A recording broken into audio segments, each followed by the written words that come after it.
En estos 45 años, en la Universidad de Manizales, hemos aprendido que es posible proponer caminos diferentes a los ya establecidos. No nos conformamos con la realidad que recibimos, sino que asumimos la responsabilidad de transformarla. Es por esto que trabajamos día a día para construir horizontes de paz. Siempre es una maravilla compartir con ustedes, estar a esta hora en sus televisores, ocupando un espacio muy importante en su vida, en directo desde Manizales Conexión Vital por Telecafé y también por los canales TV Islas, NTV y Telepacífico.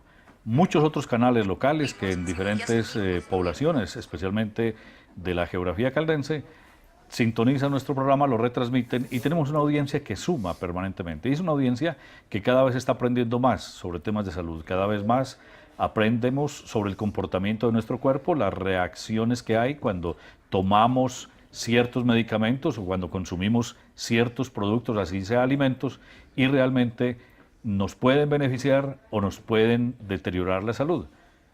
Dime qué comes y te diré de qué morirás. Una frase famosísima, muy antigua. Bienvenidos a Conexión Vital, doctor Jorge Enrique Rojas, ¿qué tal?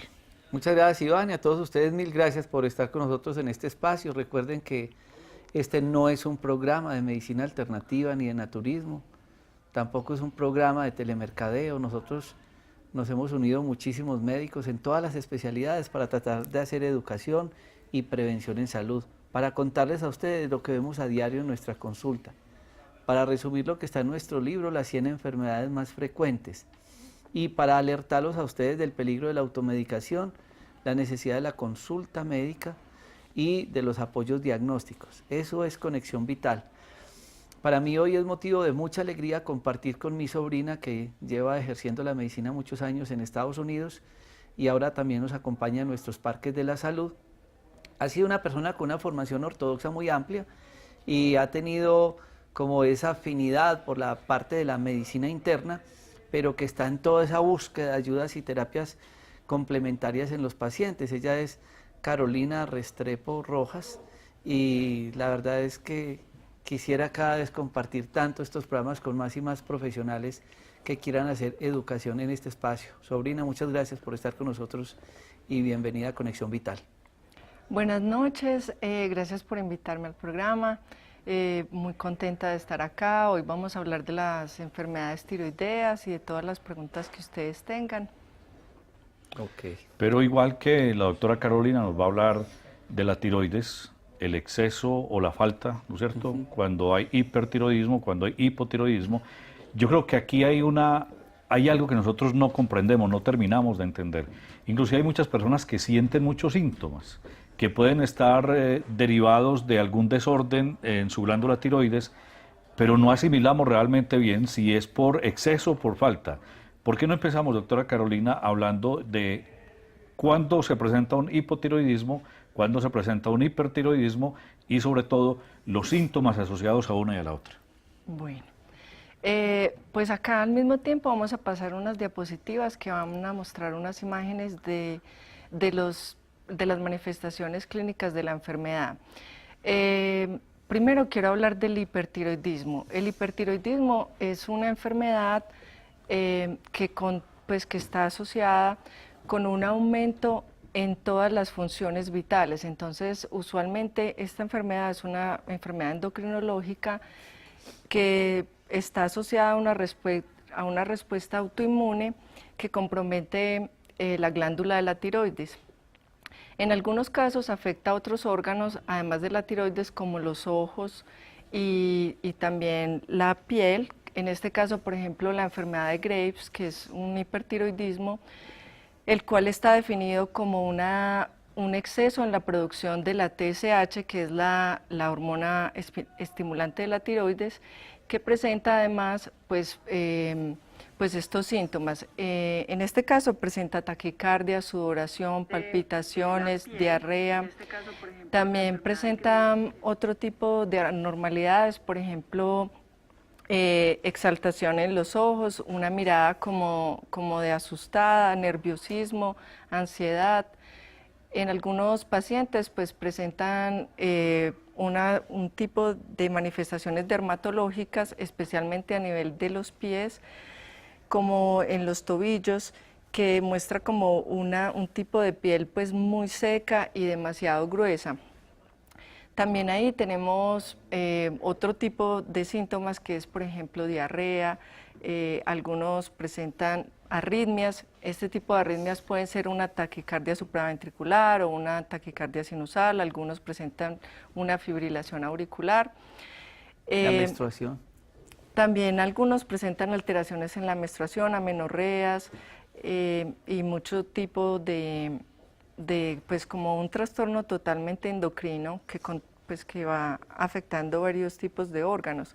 Ahí es importante que el paciente cuando venga pues se haga obviamente la evaluación clínica, las manifestaciones pues son muy importantes, la sintomatología, pero hacer un examen físico bueno, palpar la tiroides, ver cuál es el diámetro de la tiroides, es muy importante ver si tiene nódulos, en algunos casos es importante hacer una ultrasonografía, en algunos casos hay necesidad de hacer gammagrafía con captación de yodo, para ver si el paciente pues tiene un problema de cáncer, una neoplasia, entonces es importante hacer esa evaluación de la tiroides. Cuando vemos, por ejemplo, que el paciente tiene, digamos, un nódulo, en esos casos a veces toca hacer pues como ponerle con una inyeccioncita, hacerle una extracción de esas células y ver eso en patología para ver si es maligno o benigno. También nosotros utilizamos otro tipo de diagnósticos, pues de ayudas diagnósticas para ver los diagnósticos diferenciales. Bueno, ya continuamos con esta importantísima explicación para saber realmente qué es hipotiroidismo, qué es hipertiroidismo y todos los síntomas asociados, porque viene el primer bloque de comerciales, unos instantes para que veamos esto importante y ya regresamos con ustedes en directo, Telecafé Conexión Vital.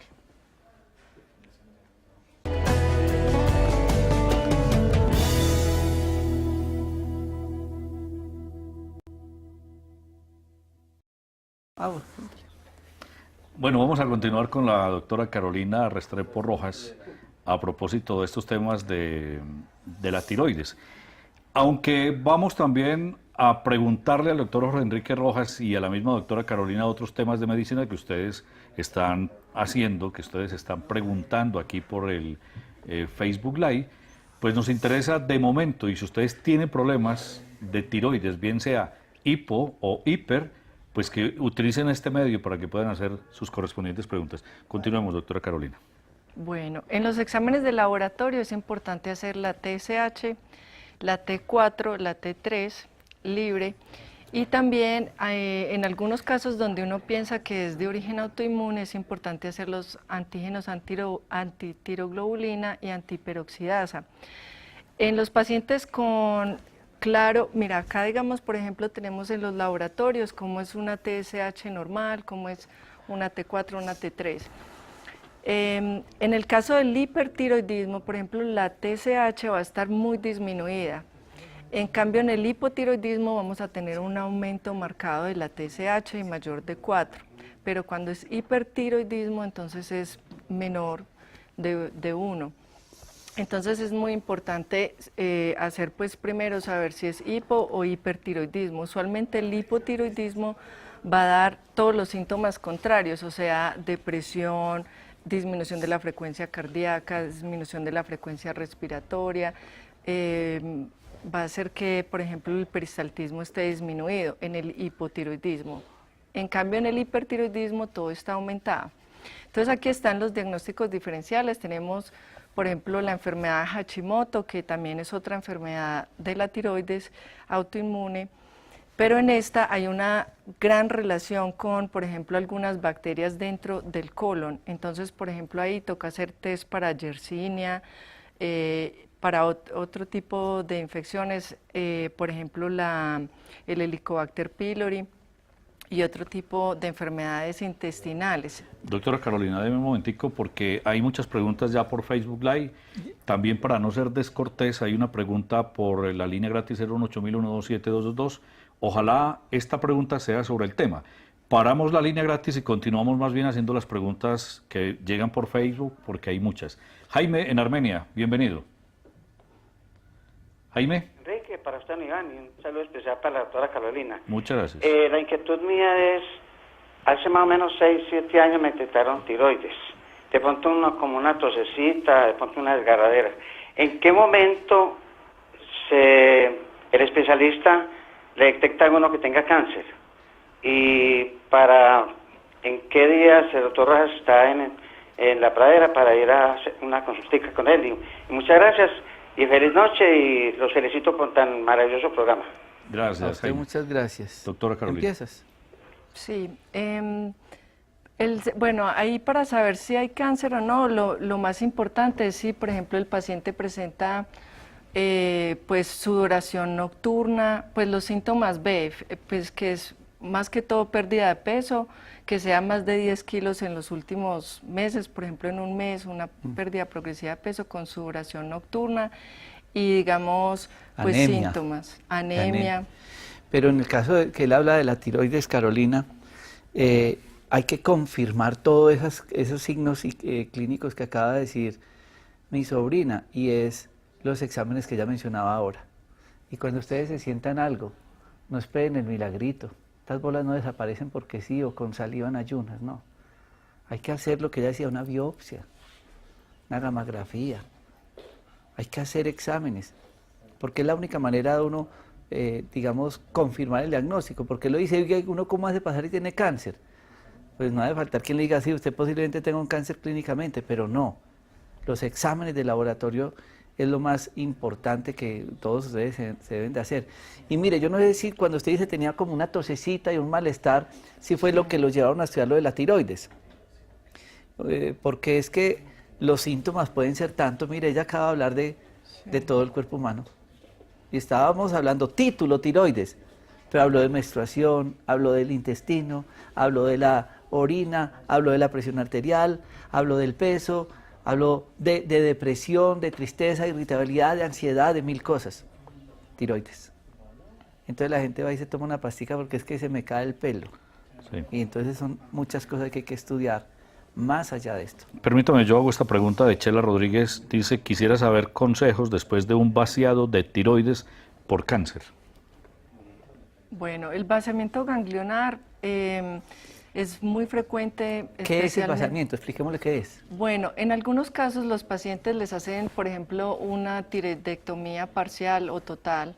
Y también cuando hay compromiso de los ganglios linfáticos, ellos prácticamente resecan esos ganglios y el paciente, por ejemplo, empieza a tener problemas, por ejemplo, con la saliva, porque estos ganglios acá, pues, obviamente necesitan ese tejido linfático para poder producir saliva, empiezan a tener manifestaciones, por ejemplo, de sequedad de las mucosas, en algunos casos también compromete la parótida, entonces hace también compromiso, pues, de las glándulas a nivel de los ojos también, lagrimal. Y hay personas que hacen un tipo de endocrinopatías que comprometen el sistema nervioso, la tiroides, y hacen un síndrome como paraneoplásico. Perdóneme, qué pena que le tenga que interrumpir de esta manera, pero me están informando que hay que ir a comerciales. Esto ¿Otra vez? va muy rápido. Se nos está yendo tan rápido el tiempo hoy. Y ya regresamos con ustedes entonces y la respuesta desde luego, porque ahora estaba haciendo otra explicación sobre qué era el vaciado. Pero ya vamos con la respuesta de la doctora Carolina después de estos mensajes aquí en Conexión Vital.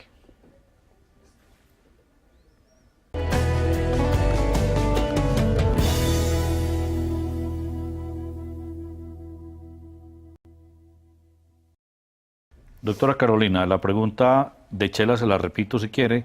Quisiera saber consejos después de un vaciado de tiroides por cáncer. Bueno, en ese caso, pues lo más importante es hacer los controles con la TSH, hacer los controles con T4, T3.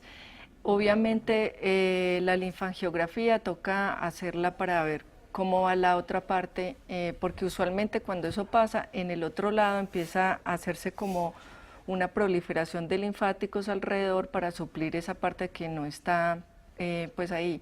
Y lo otro es hacer la lubricación de los ojos y a nivel de la saliva. Es muy importante que el paciente se hidrate, los controles. Hay una cosa muy importante con respecto a esto, es la parte nutricional. Yo insisto que cuando hay tumores las personas no deberían de consumir azúcares ni lácteos. El azúcar complica mucho el postquirúrgico y los post-tratamientos de personas que han tenido problemas de cánceres. Ahí está lo que ella explicaba ahora, la biopsia. Un nodulito hay que estudiarlo. No voy a esperar a ver si cambia de tamaño, no, hay que estudiarlo, por favor. Y este es el tratamiento con una inyeccioncita que explicaba mi sobrina ahora. En estos problemas de cáncer nosotros estamos utilizando un producto que se llama bromelina, que es un producto, un alimento maravilloso, que tiene enzimas y tiene otros componentes que mejoran mucho esa parte de cánceres. Tatiana Fernanda escribe, ¿es verdad que de por vida hay que tomar levotiroxina a causa de radioterapia en cabeza y cuello por cáncer de lengua? Sí, efectivamente el paciente debe tomar la levotiroxina usualmente para siempre. Obviamente sí se debe hacer el control pues con endocrinología y para dosificar el paciente, porque a veces estos pacientes presentan crisis en las que se puede aumentar mucho o disminuir y la dosis se debe graduar de acuerdo pues al conteo pues en sangre. Entonces sí es muy importante. Que precisamente eso fue lo que preguntaba Claudia Patricia Peláez Jiménez, que a veces es hipo y otras veces es hipertiroidea. Sí. Hablemos un poco del examen de tiroides, que tú hablabas de la TSH, pero es que hay más exámenes como el T3 y T4. Sí, pues en realidad yo lo que he visto acá es que estos pacientes pues desafortunadamente solo les hacen la TSH y si está aumentada entonces ahí mismo le empiezan la levotiroxina sin hacerle ningún tipo de estudios y ni siquiera le piden la T4, la T3 o la tiroglobulina o la antiperoxidasa. Entonces sí es muy importante hacer todo el perfil tiroideo y examinar el paciente completo para poder también no se puede olvidar que esto a veces se asocia a otras enfermedades como la diabetes tipo 2, también se asocia a la miastenia gravis, a los pacientes, por ejemplo, que tienen anemia perniciosa. Claro, es que es una enfermedad sistémica. Sí. Es una enfermedad sistémica y lo otro es que pues nuestro sistema de salud sí a duras penas mandan un TSH, pero ojalá todas las personas que sufran de tiroides se hagan TSH, T3 y T4. Porque en su conjunto, como vieron en una de las diapositivas, uno puede definir el tratamiento y no pasarle lo que esta paciente, que a veces es hipo, que a veces es hiper. Y otra cosa, por favor, si se toman la tableta de la tiroides, que tiene que ser en ayunas y esperar 2 horas para consumir, no guarden la media pastica que mucha gente parte. No, me tomé media y guardo la otra media se daña, ya se oxida. Y por eso las personas son hiper o hipo y es porque están mal medicadas. Marisol Barrera, luego de una cirugía en la que se extirpó la tiroides, ¿qué consecuencias se presentan? ¿Es normal que la voz se disminuya? ¿Cuánto tiempo dura la persona con la voz disminuida? ¿Qué tratamiento se debe seguir? Bueno, usualmente hay compromiso del laringeo recurrente. Un nervio, ¿no? Que va a la cuerda bucal. Que va en la cuerda bucal y es como uno de los síntomas que se presenta después de este tratamiento. Es más, en algunos pacientes que por ejemplo le hacen radiación con yodo 131 también pueden presentar este tipo de síntomas que es disfonía. Algunos presentan pues también pues problemas en la deglución. Entonces sí es importante ahí hacer el tratamiento con los otros especialistas, con el fonoaudiólogo. En algunos casos toca hacer una laringoscopia directa para poder ver si el paciente tiene alguna otra sintomatología, porque en muchos casos estos pacientes fuman. Ya sabemos que el cigarrillo es una de las cosas que producen también la enfermedad tiroidea, está asociada. Entonces hay que descartar que no tenga una corditis polipoidea en el caso, digamos, que sea una persona fumadora. Entonces la laringoscopia directa es muy importante y la evaluación por otorrinolaringología con fonoaudiología. Definitivamente vamos a tener que dejar como tema importante y principal de la tiroides, porque hay muchas preguntas que todavía están para ser contestadas por la doctora Carolina y por el doctor Jorge Enrique Rojas con este tema de la hipertiroides, del hipotiroidismo o hipertiroidismo. Y recuerden que en nuestras redes sociales ustedes pueden participar en directo, como lo están haciendo ahora muchas personas por Facebook Live, buscan la cuenta Medicamentos Dr. Rojas. En Instagram es igual nombre, Medicamentos Dr. Rojas. En YouTube es Jorge Enrique Rojas Quiseno para buscar todos los programas de 5 o 6 años atrás, los temas que ustedes quieran con la fecha, ahí encontrarán los programas que los vean ustedes en cualquier momento del día. Y la página web donde van a encontrar fundamentalmente información de los productos naturales de Dr. Rojas y las direcciones en todo el país donde van a conseguir estos productos. Es www.drrojas.net. Estamos felices este año de compartir con ustedes nuestro programa Conexión Vital. Un pequeño corte y ya regresamos a la segunda parte desde Manizales en directo por medio de las preguntas que ustedes hacen por la cuenta de Facebook Medicamentos Dr. Rojas. Ya volvemos a Conexión Vital.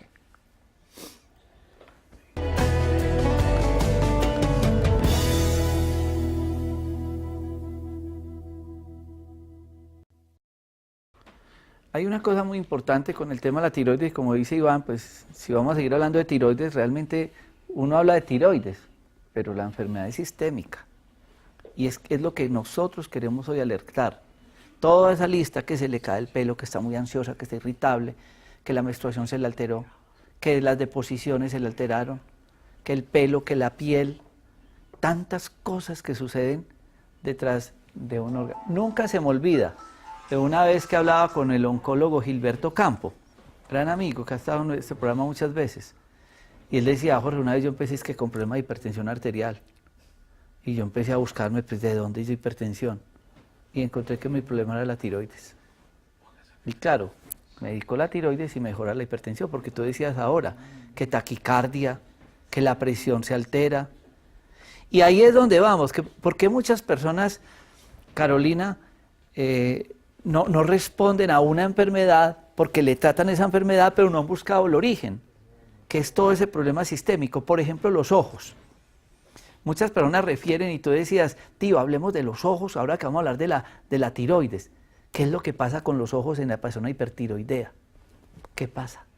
Sí, pues bueno, Graves, que fue un irlandés que fue el que escribió la enfermedad de Graves, ha sido la persona que más, él básicamente describió 17 signos de la enfermedad en los ojos, 17 signos que nosotros los médicos debemos buscar en estos pacientes. Entonces aquí vemos, por ejemplo, edema periorbitario, vemos retracción, Sí. edema periorbitario. Sí, perdóname, yo hago una interrupción ahí. Y mucha gente tiene los ojos así y dice: es que sufre los riñones. Y dice: estudia los riñones y están normales. Yo no tengo nada, y resulta que es tiroides. Sí. Hace retracción, por ejemplo, ahí del ojo, hace unos movimientos, por ejemplo, la caída del párpado en un lado. A veces puede hacer, por ejemplo, que las dos pupilas estén demasiado pequeñitas, que casi que no se vean. O puede haber una pupila dilatada y la otra, pues, midriática. Puede haber también cambios, por ejemplo, edema palpebral, también puede haber cambios en el lagrimeo. Hay unos que presentan, por ejemplo, quemosis, que es la parte blanca básicamente roja. También se presenta, por ejemplo, alteraciones en los movimientos oculares de los ojos. Entonces la persona, por ejemplo, cuando uno le dice que haga una mirada fija, no puede hacer la mirada fija, entonces voltea el ojo hacia arriba o el ojo se le cae hacia abajo. ¿Y por qué es que los ojos tienden a salirse? ¿Qué es lo que pasa detrás del ojo?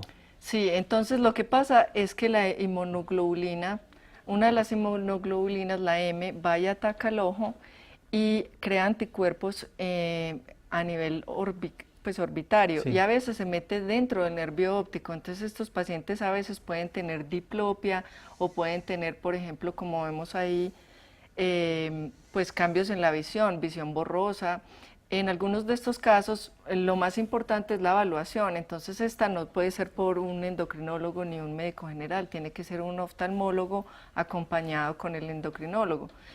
Hay, por ejemplo, unas terapias que, por ejemplo, en estos casos, que puede ser inyecciones de de corticosteroides a nivel intraocular, porque son demasiado severas.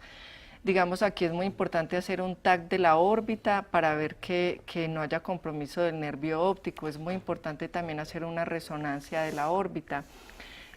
Como pueden ver acá en las imágenes, estas resonancias pues muestran si hay, por ejemplo, compromiso de los pares craneales que van hacia los músculos rectos de los ojos a los que mueven los ojitos. Entonces es muy importante hacer este estudio y verlo con el oftalmólogo. También algunos presentan glaucoma, entonces toca hacerles tonometría y en algunos casos pues ecografía, pero sí es muy importante verlo con el paciente, obviamente con el oftalmólogo. Ahora, este es otro examen que se debe hacer, que es la medición, esto se llama un exoftalmómetro, y ahí lo que hacen es medir el diámetro del párpado, porque a veces el párpado se engruesa porque se forma una capa como de lípido ahí.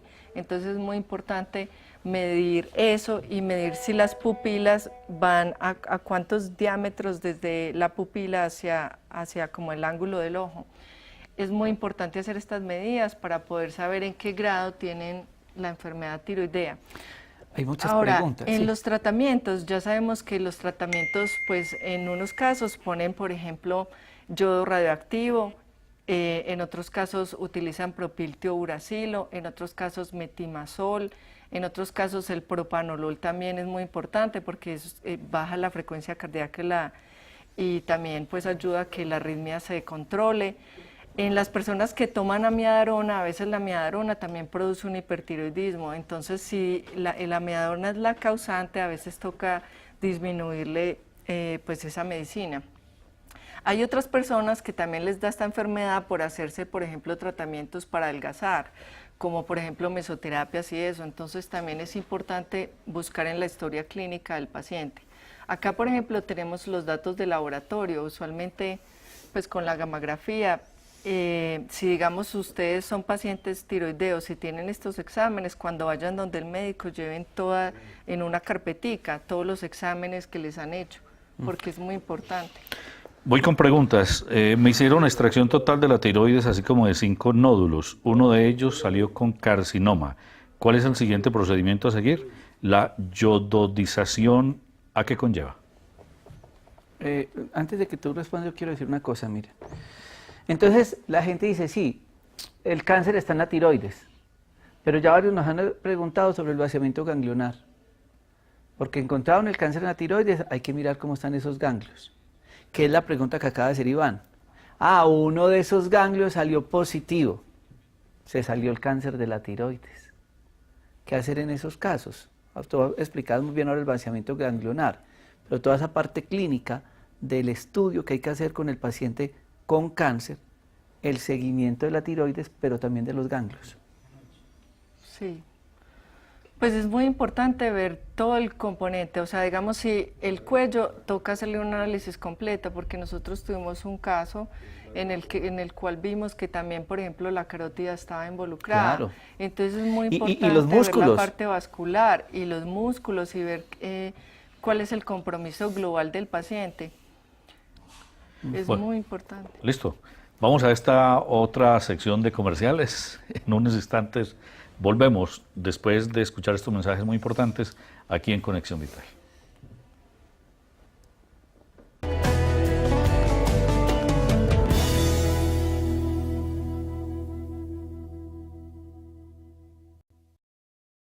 Bueno, como hay muchas preguntas, el tiempo apremia, vamos a hacer un ping-pong con 2 preguntas para la doctora. Buenas noches, ¿es peligroso tener nódulo en tiroides? ¿Quién pregunta esa? Esa preguntó Alison Guerrero. Y Alexa López desde Estados Unidos pregunta algo parecido y dice, me sacaron la tiroides por cáncer y le encontraron un nódulo positivo por carcinoma papilar, pero el doctor dijo que no necesitaba radiación y la biopsia dice que no se regó a los nódulos linfáticos. Ella dice, entonces no necesito la yodoterapia, ¿usted cree que es necesario? Muchas gracias. Hablemos un poco de esos 2 casos de los nódulos en tiroides. Bueno, los nódulos pueden ser peligrosos o pueden ser pues benignos, entonces ahí lo más importante es hacer la biopsia aspirativa y ver la histopatología, si es maligno o no. Hay varios tipos, hay uno que es papilar, hay otro que es folicular, hay unos que son benignos, hay otro que se llama bocio tóxico, que es diferente, hay otro que se llama adenoma, hay otro que es también medular. Entonces, primero hacer la diferencia, ver cuál de esos es, porque hay unos que son más agresivos que otros.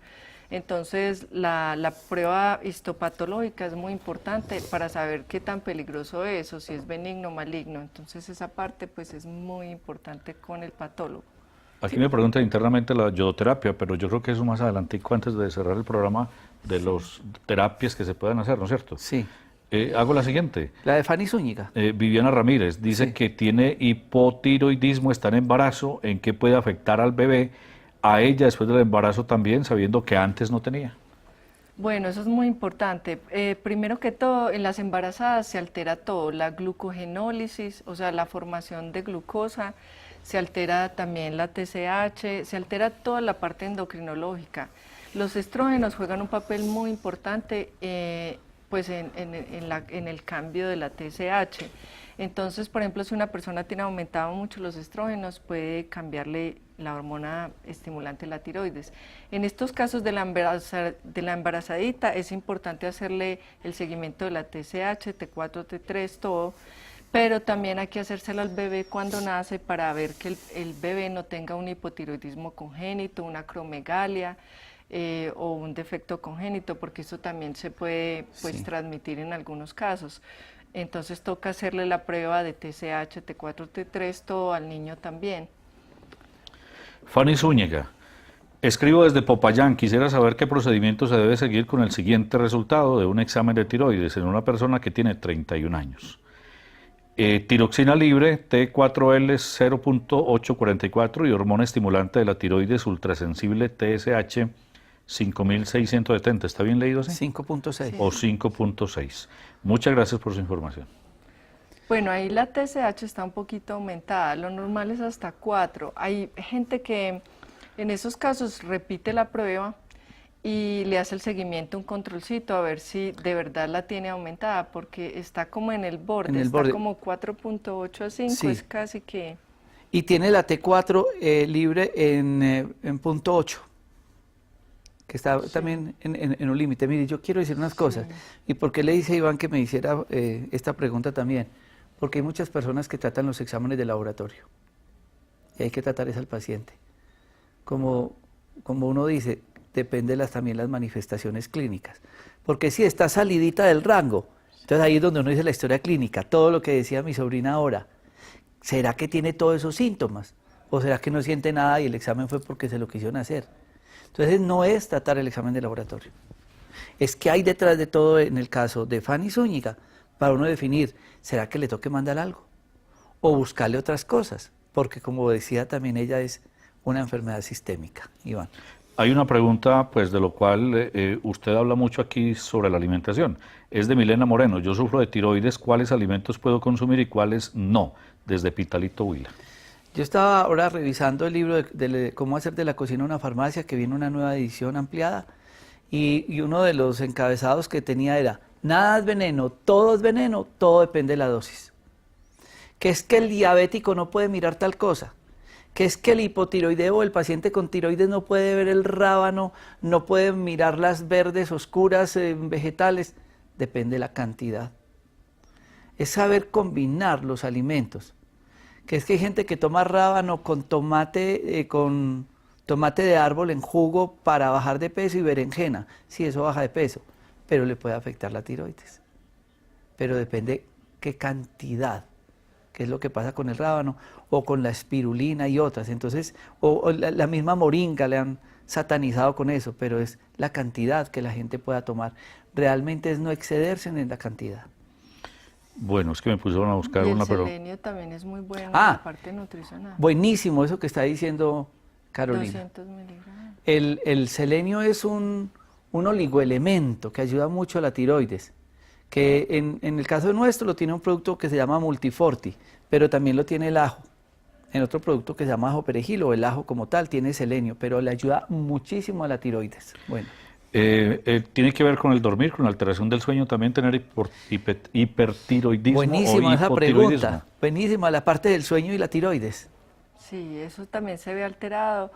Pues en los casos de ansiedad, por ejemplo, cuando están hipertiroideas con enfermedad de Graves, sí les puede dar una alteración del sueño, lo mismo que si tienen una tirotoxicosis o una crisis hipertiroidea. Es más, hay hay algunos puntos donde puede parecer como una psicosis o pues un trastorno de ansiedad y también trastornos del sueño. Eso, entonces muchos pacientes terminan donde el psiquiatra.